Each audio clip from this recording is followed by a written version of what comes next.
संधि किसे कहते हैं? कहता है दो अक्षरों के आपस में मिलने से उनके रूप और उच्चारण में जो परिवर्तन होता है उसको हम क्या कहेंगे? याद रखना है कि रूप में और उच्चारण में क्या हो जाता है? परिवर्तन हो जाता है। अब होता कैसे है थोड़ा सा देखना है। इसमें दिया हुआ है हिम प्लस आलय बराबर, हिम प्लस आलय बराबर हो गया आपको हिमालय। बट यहाँ पे हिमालय हो तो गया, बट हुआ कैसे ये समझना है। हुआ कैसे थोड़ा सा समझिए इसको। आप थोड़ी देर के लिए इसको आप साइड में रखिए। समझना ये है कि ये हुआ तो हुआ कैसे। सबसे पहले यहाँ पे देख लीजिए, आप जब संधि यहाँ पे क्या है, ये विच्छेद है, ये टूटा हुआ है। ये जो दो भागों में बटा है इसको हम क्या कहेंगे? विच्छेद। इसको हमको करना क्या है? संधि करना है, यानी जोड़ना है। क्या समझे? जोड़ना है। ऐसे दो भागों में बटा है तो ये विच्छेद है अभी, यानी अलग अलग है तो यानी विच्छेद है, टूटा है। इसको करना क्या है? संधि करना है, मतलब जोड़ना है। बट जुटेगा कैसे? कोई तो नियम होगा। और यहाँ पे कहता है दो अक्षर को आपस में मिलाना है, फिर उसके रूप और उच्चारण में परिवर्तन लाना है। तो मिलाएंगे तो सबसे पहले तो हमको करना क्या है कि दो अक्षर निकालना पड़ेगा। तो निकलेगा कैसे देख लो। संधि विच्छेद में या संधि में सबसे पहले आपको याद रखना पड़ेगा कि ये जो प्लस है ना, प्लस के जस्ट पहले का जो अक्षर है, पहले का अक्षर क्या है? म, और बाद जस्ट बाद का क्या है? आ। बस यही याद रखना। हर एक विच्छेद में, हर एक विच्छेद को अगर संधि करना होगा तो प्लस से पहले वाले वर्ण को देखेंगे और प्लस के जस्ट बाद वाले वर्ण को देखेंगे। अब करना क्या है देख लो। यहाँ पे हिम प्लस आलय है तो सबसे पहले ये बताओ आप लोग, म यहाँ पे आधा है कि पूरा है? पूरा है, क्योंकि अगर इसमें ऐसे हलंत लगा रहता तो हम समझते कि म जो है क्या है?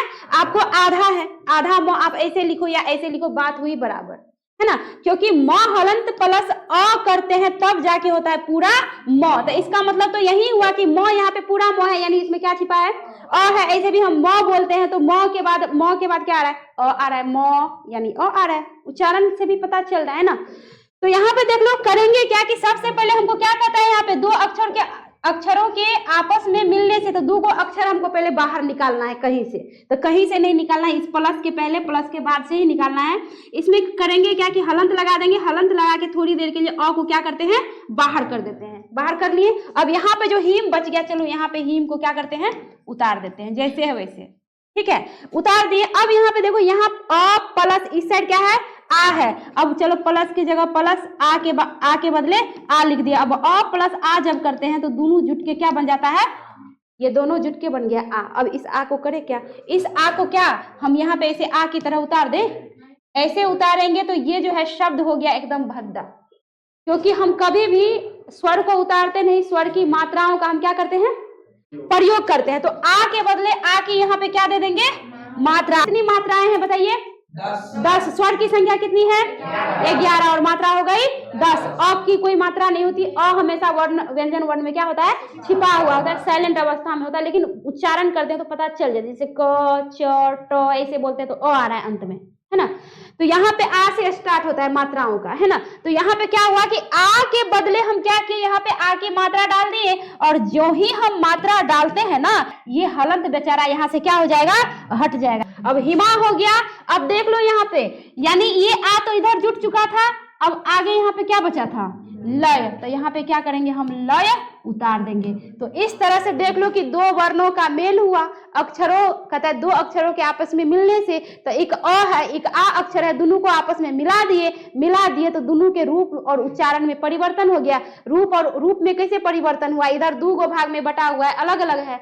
हाँ, तो यहाँ पे देखो क्या हो गया? दोनों मिलके एक हो गया, अंतर हुआ। और उच्चारण में कैसे अंतर हुआ? यहाँ पे हिम था और यहाँ पे हिमा हो गया, हुआ ना। यहाँ पे हिम था और यहाँ पे क्या हो गया? हिमा। तो हुआ ना, रूप और उच्चारण में क्या हो गया? अंतर। की हिम प्लस आलय बराबर क्या हो गया? तो हिमालय। क्लियर है? यहां तक समझ गए? अब आगे चलिए। अब आगे है, कहता है कि संधि विच्छेद किसे कहते हैं? ये तो संधि थी, हमने क्या किया? जोड़ दिया तो ये संधि हो गई। अब संधि विच्छेद क्या है? यानी विच्छेद मतलब तोड़ेंगे कैसे और किसे कहते हैं? कहता है कि संधि में वर्णों की मिलावट को समझकर, वर्णों की मिलावट, अभी जस्ट यहाँ पे वर्णों की मिलावट किए है ना, तो कहता है वर्णों की मिलावट को समझकर पदों को अलग करने की प्रक्रिया को संधि कहते हैं। जी, यहाँ पे जोड़ दिए तो संधि हुआ, अब अलग कर देंगे तो संधि विच्छेद हो जाएगा। अब चाहे आप तो इसी उदाहरण से समझ सकते हैं, जैसे यहाँ पे है कि जैसे मान लो कि यहाँ पे दिया हुआ है हिमालय, ठीक है, तो हम क्या किए, यहाँ पे क्या कहता है कि संधि में वर्णों की मिलावट को समझिए। सबसे पहले समझिए यहाँ की हिम में क्या दिया हुआ है आपको, अ दिया है, इधर क्या दिया हुआ है आपको, आ दिया है, आ मिलकर क्या हो जाता है आ, तो यहाँ हिमालय, ये टूटेगा कैसे, आपको यहाँ पे हिम दे देंगे, यहाँ पे देख लो टूटेगा कैसे कि यहाँ पे जो हिम है तो हिम को अलग कर देंगे, यहाँ पे जो आगे ये लगा हुआ ये क्या है, अ की आ है, आ, तो यहाँ पे देंगे हिम प्लस आलय। फर्क इतना है कि यहाँ पे मात्रा की जगह हमने क्या किया, यहाँ पे अक्षर लिख दिया, इस तरह से क्या हो गया, अलग हो गया। अगला देख लो, जैसे फॉर एग्जाम्पल देख लो, यहाँ पे दिया हुआ है शिवालय, है ना, शिवालय दिया है, अब इसको विच्छेद हम करेंगे कैसे, हमने पहले से कर रखा है, ठीक है, यहाँ पे विच्छेद करेंगे कैसे, यहाँ पे क्या कहता है कि संधि में वर्णों की मिलावट को समझकर, वर्ण की मिलावट समझिए कि उसमें आ है कि हर्षी है कि दीर्घी है, हर्षु है कि दुर्गु है। टोटल कितने वर्ण होते हैं, 11 वर्ण होते हैं, मात्रा कितनी होती है, 10 होती है, तो 10 मात्राओं को समझिए कि इसमें मात्रा कौन कौन सी है, कहाँ से है, तो देख लो मात्रा कौन सी है, शिवालय, शिव, व के बाद क्या आ गया, वा यानी आ, वा यानी आ, वा के बाद क्या आ रहा है, आ रहा है, इसका मतलब आ की मिलावट है, इसमें आपको कह रहा है यहाँ पे वर्णों की मिलावट को समझिए। तो हिमा जब बोलते हैं हिमा तो आ रहा है, शिवा बोलते हैं तो क्या आ रहा है, आ रहा है, तो इसका मतलब इसमें क्या है, आ है, तो इस तरह से यहाँ पे लिख दिए हम क्या कि शिव, यहाँ पे शिव लिख दिए, अब यहाँ पे आ आता है तो आ, ल और य को हमने क्या कर दिया, अलग कर दिया, ठीक है, तो इस तरह से आपको क्या हो गया, शिवालय जब टूटेगा तो हो जाएगा शिवालय। और ऐसे आपको समझ में नहीं है तो हमने अभी जस्ट यहाँ पे जो तोड़ तोड़ के समझाया है, ऐसे करके आप देख लो, आपको खुद ही पता चल जाएगा। क्लियर है यहाँ तक? चलिए अब आगे है, अगला है कि संधि के कितने भेद हैं, तो संधि के कितने भेद हैं बताइए, 3 भेद है। पहला बताइए स्वर, दूसरा, तीसरा विसर्ग, स्वर व्यंजन विसर्ग, ये हो गए आपको संधि के भेद। अब स्वर संधि समझिए कि स्वर संधि किसे कहते हैं, कहता है 2 स्वरों के आपस में मिलने से, ऊपर में क्या था कि 2 वर्णों के आपस में मिलने से जो विकार उत्पन्न होगा वो हो गया आपको क्या, संधि। लेकिन यहाँ पे समझना है स्वर संधि, पीछे था सिर्फ संधि, यहाँ पे समझना है आपको क्या, स्वर संधि। तो स्वर संधि समझना है तो स्वर संधि में स्वर ही रहेगा, व्यंजन नहीं रहेगा, कुछ और नहीं रहेगा। तो यहाँ पे कहता है 2 स्वरों के आपस में मिलने से, कितने स्वरों के, 2 स्वरों के आपस में मिलने से जो रूप परिवर्तन, इसमें भी रूप परिवर्तन होता है, ठीक है, कहता है रूप परिवर्तन होता है, उसे हम क्या कहेंगे, स्वर संधि कहते हैं। जैसे दिया हुआ है भाव जोड़ अर्थ बराबर हो गया भावार्थ, महा जोड़ आशय बराबर हो गया महाशय, इसमें भी वही नियम है जो अभी जस्ट समझाया आपको, यहाँ भी वही बात हो गई। ये भावार्थ कैसे हुआ, क्योंकि यहाँ पे वो आपको पूरा है ना, और इधर आपको क्या है, अ है, यानी इसमें भी इस व में क्या है, अ है, हलंत लगा के अ को बाहर खींच लिए, अ प्लस अ बराबर भी आपको क्या होता है, आ ही होता है। आप आगे समझेंगे, अ प्लस आ जोड़िए या अ प्लस अ जोड़िए, वो दोनों मिलेगा तो आ ही होगा।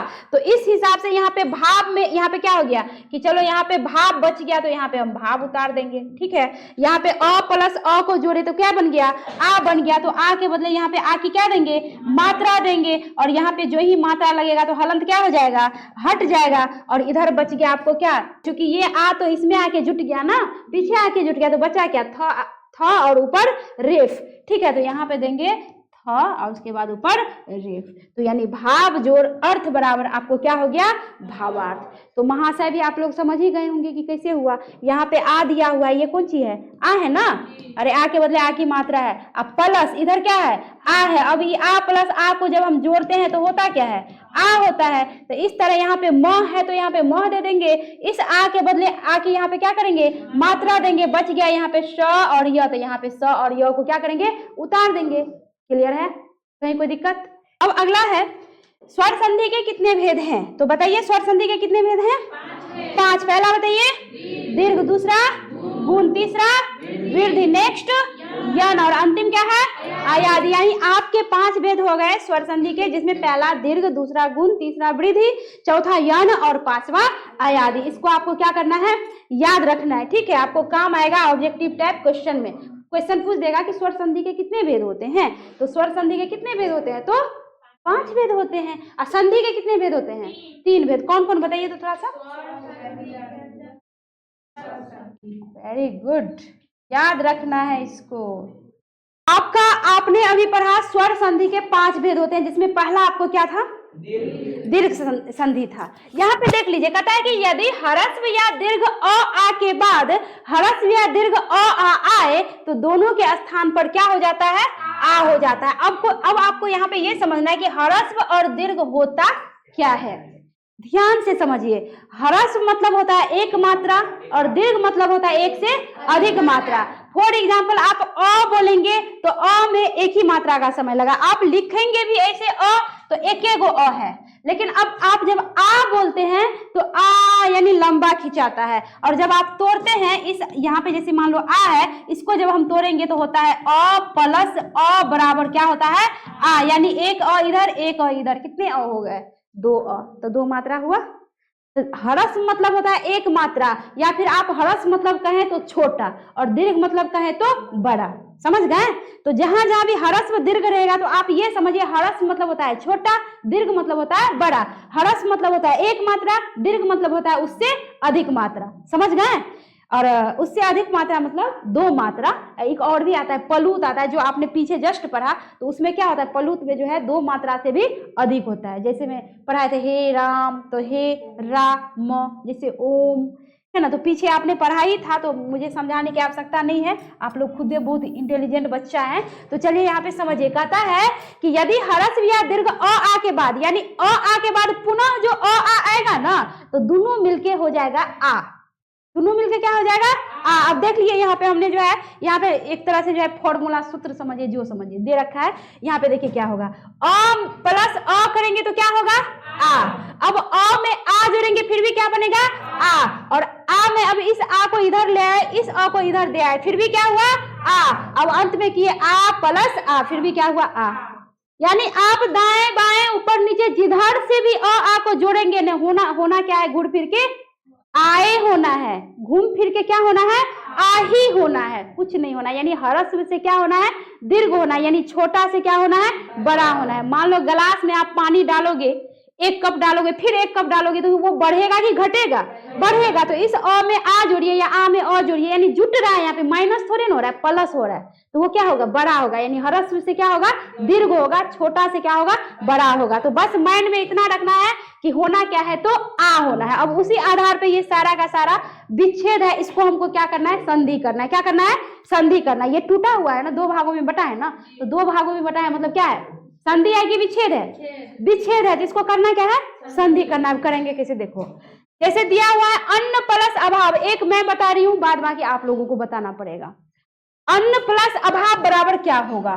सबसे पहले यहाँ पे देख लो, मैंने अभी जस्ट बताया कि प्लस के जस्ट पहले का अक्षर देखिए और जस्ट बाद का अक्षर देखिए कि अक्षर है तो है क्या। तो यहाँ पे 9 है, 9 बताइए पूरा 9 है कि आधा 9 है? पूरा 9 है। अगर 9 में ऐसे हलंत रहता तब हम समझते 9 क्या है? आधा है। और हलंत रहता है तो इसमें हम प्लस अ करते हैं, तब जाके होता है पूरा पूरा 9। यानी 9, यानी 9 के बाद आता है अ। उच्चारण से भी पता चल रहा है।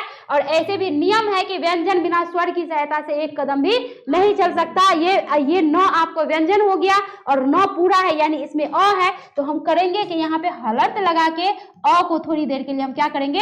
बाहर कर लेंगे, क्योंकि हमें यहाँ पे क्या करना है कि 2 वर्णों को जोड़ना है, उसके बाद ही कुछ आगे होगा। ह्रस्व से क्या करना है? दीर्घ करना है। तो करना क्या है? यहाँ पे अ को बाहर कर लिए, यहाँ पे प्लस है तो प्लस देंगे, और इधर क्या है? अ ही है। अब सबसे पहले इधर जो इतना बचा हुआ है, इसको हम क्या करेंगे? यहाँ पे उतार लेंगे। ठीक है, उतार दिए। अब करेंगे क्या? अब बीच में जो ये बच गया, इसका क्या करें? तो करेंगे क्या? अ प्लस अ को जोड़ देंगे, तो दोनों को जोड़ेंगे तो क्या हो जाएगा? आ हो जाएगा। अब इस आ का क्या करें? तो इस आ का कुछ नहीं करना है, आ के बदले में आ की यहाँ पे क्या देनी है? मात्रा देनी है। अब मान लो यहाँ पे ऐसे ऐसे लिख के यहाँ पे आ लिख दे, बताओ तो इसका कोई मतलब हुआ? अर्थ का क्या हो गया? अनर्थ हो गया, कोई मतलब ही नहीं होता है, शब्द भी भद्दा हो गया। तो इसलिए आ नहीं लिखा जाता, हमेशा जो है आ के बदले यानी स्वर के बदले स्वर के मात्राओं का क्या होता है? प्रयोग होता है। तो यहाँ पे आ देंगे और आ की मात्रा देंगे, जो ही मात्रा देंगे तो ये हलंत क्या हो जाता है? हट जाता है। और हलंत हट गया, उसके बाद करेंगे क्या कि ये चूंकि ये अ तो इधर आ गया, बचा क्या? भाव। तो यहाँ पे हम लिख देंगे भाव, अर्थात अन्न जोड़ अभाव बराबर बच्चों क्या हो गया? अन्ना भाव। अब क्या आगे आप लोग बना सकते हैं? क्या बनेगा? चलिए बना सकते हैं, तो अब आप लोग बनाइए। क्या बनेगा? बोलिए इस आधार पे पुस्तक जोड़ आलय बराबर क्या बनेगा? पुस्तकालय। विद्या जोड़ अर्थी बराबर विद्यार्थी। Very good. और विद्या जोड़ आलय बराबर विद्यालय। बहुत अच्छे। और भाव जोड़ अर्थ बराबर भावार्थ। बहुत अच्छे। और रत्न जोड़ आकर बराबर रत्नाकर। बहुत अच्छे। अब एक जो बच गया परीक्षा जोड़ अर्थी, चलिए सपना कुमारी बनाइए, ये कैसे बनेगा? एक बना के भी दिखाइए, तब तो समझ में आएगा कि आपको समझ में आया कि नहीं। चलिए कम यार, इसको बना के थोड़ा सा दिखाइए आपको कितना समझ में आया कितना नहीं। आ है, हाँ। निकाल लेंगे। ठीक है। यहाँ पे आ का मात्रा है, ठीक। आ निकाल लेंगे। ठीक। फिर प्लस के दाई और अ है। ठीक। आ जो र बराबर होता है पूरा आ। Very good. यहाँ पे परी है, इसमें से आ निकाल लिए। हाँ। परी है तो परी लिखेंगे। ठीक। छ भी है जी, अब छ भी है। आ का बदला आ का मात्रा देंगे। Very good. ये दोनों निकाल लिए। अब ये बचा जी, क्या बचा बोलिए? दीर्घी का ऊपर रेफ। Very good. Very good. बताइए आप लोग, सपना ने सही बनाया है? शाबाश, एकदम सही है। सही है ना या गलत है? अरे बोलो, सही बनाई है कि नहीं? जी एकदम सही बनाई है। परीक्षा जो अर्थी बराबर हो गया आपको क्या? परीक्षार्थी। कैसे हुआ ये भी इन्होंने समझा दिया कि यहाँ पे आ है, प्लस के बाद अ है, आ को जोड़ते हैं तो क्या होता है? आ। तो हो गया परीक्षार्थी।